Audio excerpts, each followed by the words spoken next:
തിരുവട്ടാർ ശ്രീ ആഞ്ജനേയ സ്വാമി ക്ഷേത്രത്തിൽ ആഞ്ജനേയ ജയന്തി മഹോത്സവം 2024 ഡിസംബർ 30 രാവിലെ 6 മണി മുതൽ പൂജനീയ ശ്രീ ആഞ്ജനേയ സിദ്ധസ്വാമികളുടെ മുഖ്യ കാർമ്മികത്തിൽ നടക്കുന്നു.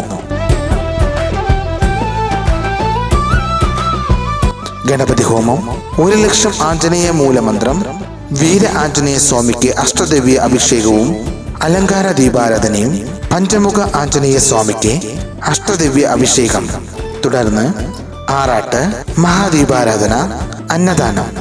ഈ ചടങ്ങുകളിൽ പങ്കെടുത്ത് സായുജ്യ മടങ്ങുവാൻ ഇന്നാട്ടിലെ മുഴുവൻ ഭക്തജനങ്ങളെ ആഞ്ജനേയ സ്വാമിയുടെ നാമത്തിൽ സ്വാഗതം ചെയ്തുകൊള്ളുന്നു.